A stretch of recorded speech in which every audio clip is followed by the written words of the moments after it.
At that point, I was commissioned second lieutenant in the regular Army.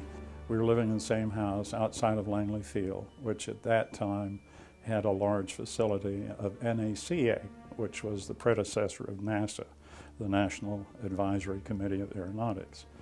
I was used to hearing airplanes fly over the house all the time, but this one night, it was probably around 7:30 or 8 o'clock, I heard this swishing noise come by the house.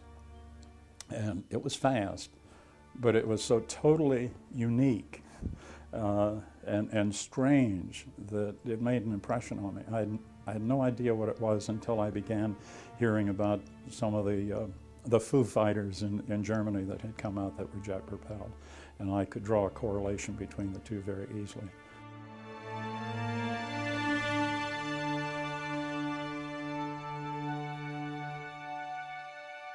After the war was over, we began bringing a lot of things back from overseas. I remember they brought a German U-boat to Fort Monroe, to the piers at Fort Monroe. And during the same period of time, NACA had an open house one weekend. And I headed over to NACA to one of the wind tunnels because I'm interested in aircraft and all. And in the wind tunnel was what I described as a flying saucer. There was no doubt about the form of the craft that was there. 25, 35 feet in diameter, probably 4 or 5 feet in depth and thickness, but then it just tapered down on the ends. But I got as close to it as maybe 10 feet, and it was on a pedestal. It was propped up. And I thought, that is a strange craft. And this was before the UFO interest began developing. But this had been brought back from Germany, and it was in the wind tunnel. My curiosity was, how is this maneuvered? One section of the slant had a plexiglass canopy over it. And from what I was told, whoever was the pilot would lie down prone and fly this craft from a prone position, and the plastic was over the edge of the flying saucer. And I could say, average pilot could get in. As to how it was propelled, I don't know. I don't remember seeing exhaust. There were no propellers. It wasn't one of those lighter than aircraft by any means. There was no visible means of propulsion. So I always took a camera with me whenever I went up. And this one particular afternoon, I'd been up probably a half an hour, and I monitored the airport and the tower to make sure that I was not getting in anybody's way. I usually flew at around 2,000 feet because it's legal minimums over populated areas. And I happened to catch his transmission from the tower. And I don't know who he was talking to. He didn't talk to me particularly, but I monitored it. And so there was a disc-shaped object coming in from the west. And I thought, well, this is a pretty good opportunity. I'll take a look and see if I could see it. And I guess now, if I would estimate altitude somewhere, probably not less than 50,000 feet and on up. So I called the tower after they were making people alert of what was coming over the area. And the tower said, what do you want to do? And I said, if you don't mind, would you release me from 2,000, let me go to 12, which was my maximum altitude without oxygen. And they said, well, go right ahead. And it took me several minutes to climb from 2 to 12. And I got up, and about that time, this silver ball was passing over. And I took a number of shots on 35 millimeter film as it was going over. And next thing I knew, it was gone. And after I got down, I asked what happened, and they said, well, they had alerted the fighters at Langley to go up and take a look at what it was, and by the time they could get scrambled and get in the air and get to that altitude, it was gone. Since I was working at a station that was owned by the newspaper, I felt free to go to the newspaper, into the photo lab, and I said, I'm really curious as to what we've got here. And if you don't mind, let's develop this film right now. So gave it to the photographer in charge, who was a friend. He developed it, and you could see the silver ball in the picture. And I said, well, let's carry it a little bit further. If you don't mind, let's magnify this. Let's blow it up. And finally, we blew it up. I don't know how many times we blew it up until we got to the point where the silver ball filled the whole frame of an 8 by 10. It was fuzzy, but it was a magnification of what we had just taken. And after we magnified it, it wasn't a circular ball anymore. It was a football-shaped object, more like a cigar-shaped object. It came to points on either end. I didn't make it known to anybody, but somehow somebody knew I had it, and I got a call probably about 6-8 weeks later. And they said, we're into this area of gathering information on possible UFOs and things like that, and understand that you took some pictures and all. Would you mind loaning them to us so that we could, just take a look? And I didn't ask for credentials or anything like that. And I said, well, in addition to pictures, I also have kind of an interesting collection of news items that have come over AP for the past, 5-10 years even. Maybe not that long, probably 5 years. And they said, we'll bring those along. We'd like, we're interested and we'd like to look at that. And they gave me an address over in the Fan District in Richmond. It was one of the older homes. I went in, the man that had called me introduced himself and said, real grateful if you bring these over. We'll take good care of them and get them back to you. And I know. Did he say who he was with? Didn't say who he was with, never identified himself. The and government? Never told me who he was. Just very, very normal. The house was not furnished as though it was a home. It was very lightly furnished. It was an older home and didn't have anything in it of any value, as I recall. No antiques and no oriental rugs or anything.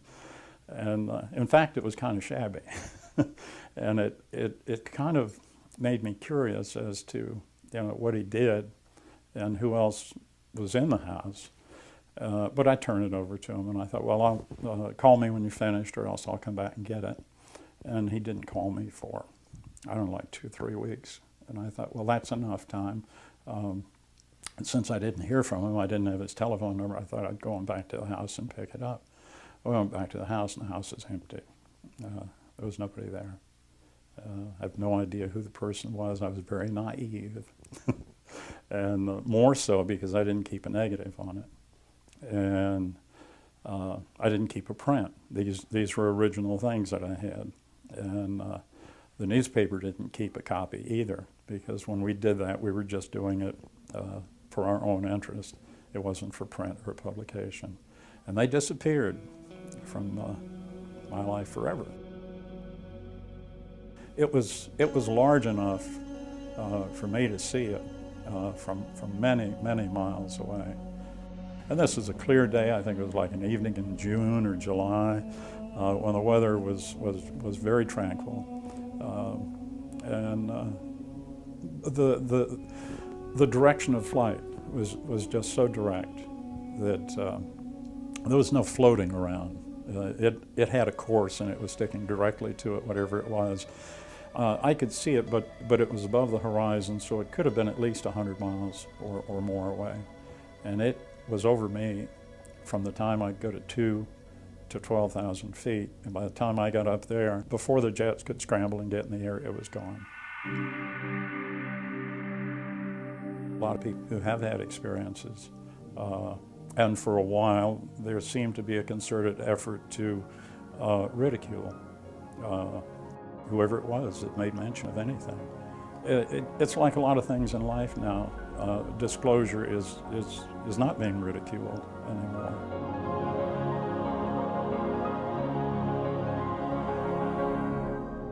Went to the Pentagon for a job interview. The major that was interviewing me brought up this subject. It had nothing to do with what I was.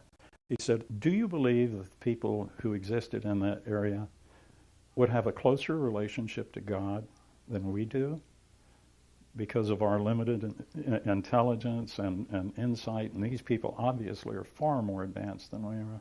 And I thought, what's that got to do with what we're talking about? I'm coming here interviewing for a military job. And we just kind of left it at that. I said, yes, obviously, I think so. And we began talking about flying saucers, and I got the typical nebulous but not evasive answers. And one of the things he interviewed, and this goes back quite a while, now there are certain things that do remain in my memory very vividly, and we were talking about different aircraft and UFOs, and we were kind of blending the subject in together very nicely. And I said, what about aircraft in the future? What are they going to be like? And he said, we have aircraft now. He said, we have vehicles or aircraft now that we could actually fly, but they are so unique and so unorthodox, not conventional. No, I guess he was referring to the fact no rudder, no tail, no wings or whatever, that we don't even bother putting them out because the director of NACA at Langley.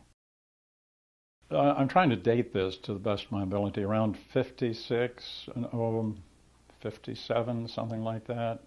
I was stationed at Fort Knox, Kentucky. A lot of the talk that went around Fort Knox was of a P-51 that had scrambled before I got there. Went up after an object that had appeared on radar, and the tower had asked him to go up. The P-51 went up, began describing what he had seen, and then disappeared. They never found him.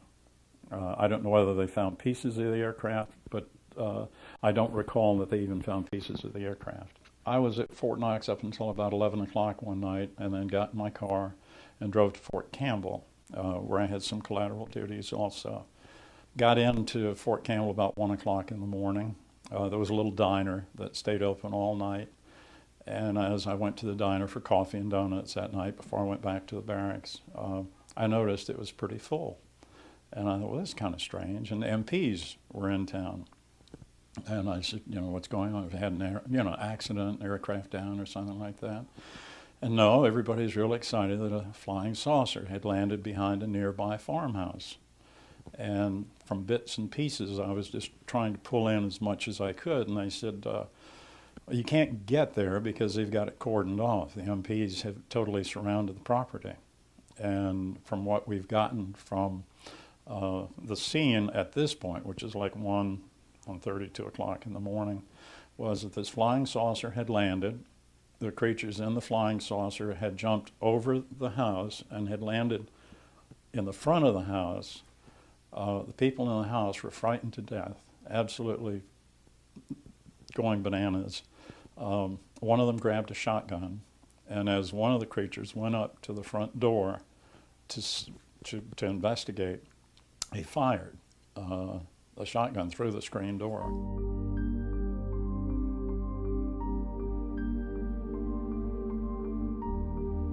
The people, or the creatures from the flying saucer, decided this was not a very good place to be. So they ran back out, they jumped back over the house, went to the back wherever the flying saucer was located, and took off and disappeared. MPs were there, and I'm sure this is in a military report somewhere. They were from Fort Campbell, because this is the nearest base, and the ones that were outside were from the base also. So they were from Fort Campbell, because the state police were out there also.